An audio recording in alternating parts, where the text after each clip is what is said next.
Bonjour à tous, j'espère que vous allez bien, pardon. Bienvenue dans cette nouvelle papote.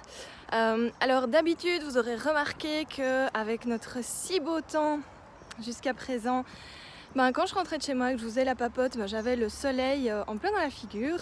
Et là, ça change, hein, donc on est plutôt sur une version pluie. Et voilà, peut-être que je vais être obligée de sortir mon parapluie, on verra bien.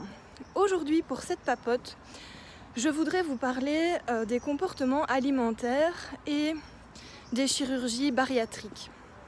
Donc, pour celles et ceux qui ne le sauraient pas, les chirurgies bariatriques, ce sont toutes les chirurgies que l'on fait au niveau de l'estomac et des intestins pour finalement, en résumé, manger moins. Donc, dans les chirurgies bariatriques, vous avez tout ce qui est sleeve, bypass, anneau, ballon dans l'estomac. Et donc, comme d'habitude, je vais illustrer un petit peu cette papote avec la situation d'une personne que j'ai rencontrée dans mon cabinet. Il s'agit de Jessica.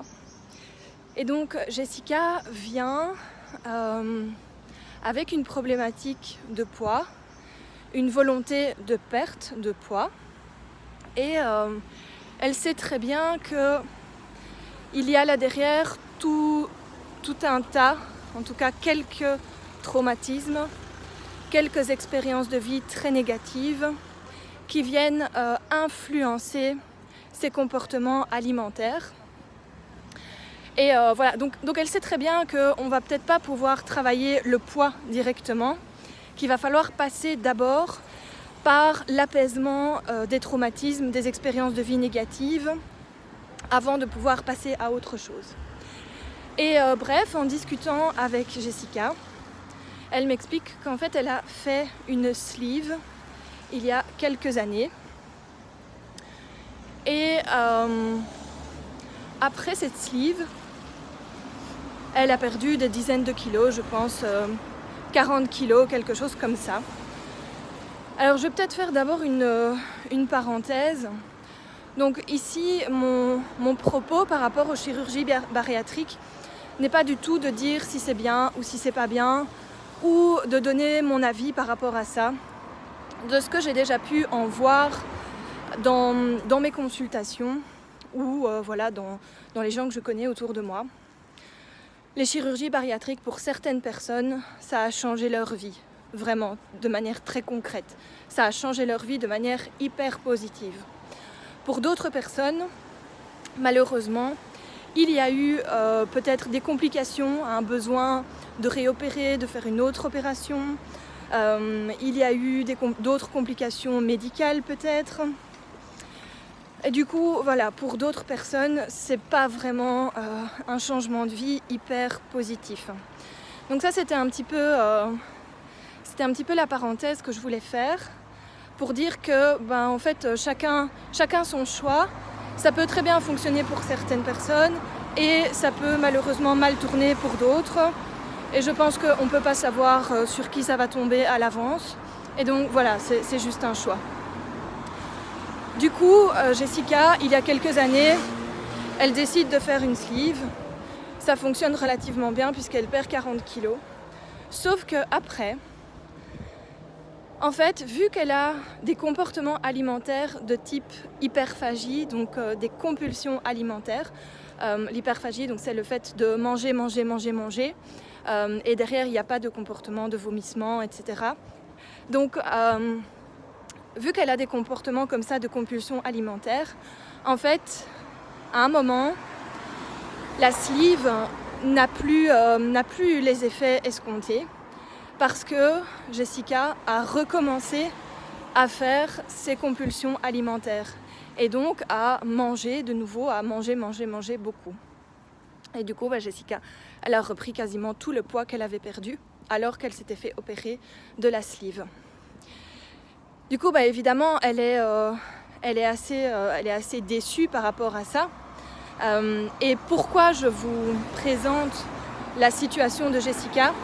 C'est parce que, ok, on peut vouloir perdre du poids de manière rapide et efficace et opter pour une chirurgie bariatrique. Ça peut être le choix de tout le monde, chacun son choix. Ceci dit, il est vraiment utile et nécessaire de vérifier si derrière il n'y a pas des comportements d'hyperphagie. Et ces comportements d'hyperphagie, souvent, ils sont liés à de l'émotionnel profond, lié à des vécus traumatiques à un moment ou à un autre. Et en fait, moi je suis un peu choquée parce que normalement quand on fait une chirurgie bariatrique, on est quand même censé passer par tout un tas de professionnels de santé, dont une analyse psychologique. Et je ne sais pas, la personne qui a fait l'analyse psychologique de Jessica, elle a juste pas vu, elle a juste pas voulu voir. Peut-être que Jessica n'a pas tout dit non plus, c'est possible. En tout cas, je pense que Jessica n'aurait peut-être pas dû avoir accès à cette chirurgie parce qu'il y avait d'autres problèmes, notamment les problèmes d'hyperphagie, à travailler avant.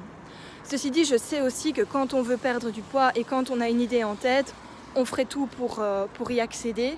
Et donc voilà, je ne sais pas ce qui s'est passé. Mais en tout cas, là on a clairement un cas, un sujet qui montre que les chirurgies bariatriques ne fonctionnent pas s'il y a en plus des comportements, s'il y a la présence de comportements alimentaires dysfonctionnants tels que de l'hyperphagie et le fait de manger, de faire des crises de compulsion alimentaire. Excusez-moi, le feu est rouge et donc je surveille si je peux passer. Ouais, ça va être bon. Donc voilà, je voulais... bonjour! Je voulais vous sensibiliser par rapport à ça. Que parfois en fait les chirurgies bariatriques peuvent sembler être une solution rapide, efficace, sauf que s'il y a des comportements d'hyperphagie derrière, voire de boulimie, eh bien il y a des chances que à terme la chirurgie ne fonctionne plus et que l'on reprenne tout le poids que l'on avait perdu. Donc très concrètement, avec Jessica, il est nécessaire de reprendre avec elle l'apaisement des traumatismes et voir comment on peut lui reconstruire une estime de soi, une confiance en soi pour l'amener à changer ses comportements alimentaires. Finalement, les crises d'hyperphagie, elles viennent remplir une mission qui est l'apaisement de certaines émotions à un moment ou à un autre. Et si on réussit à venir apaiser ces émotions avec autre chose que la nourriture, eh bien les crises d'hyperphagie n'auront plus lieu d'être. Elles vont se calmer d'elles-mêmes. Donc avec Jessica, c'est un peu vers ça que je tendrai. Voilà, je voulais vous partager ça. Dites-moi si ça vous a plu, dites-moi si vous vous retrouvez dans ce genre de contenu, sur ce sujet. Dites-moi ce que vous en pensez aussi, par exemple, de la chirurgie bariatrique. Est-ce que vous y avez pensé? Est-ce que vous l'avez fait? Avec quels résultats? Est-ce que ça a été positif pour vous? Ou bien est-ce que vous vous dites que jamais vous auriez dû faire ça? Je serais curieuse d'avoir votre retour. Aussi, si vous avez l'impression que vous avez besoin d'un suivi, d'un accompagnement, n'hésitez pas, je fais des accompagnements en individuel, en groupe, et j'ai aussi des programmes en ligne. Tout ça se retrouve sur mon site internet www.opheliesimon.be. Je vous mets le lien en description et je vous souhaite une bonne fin de journée. Jusqu'à la prochaine papote. À bientôt!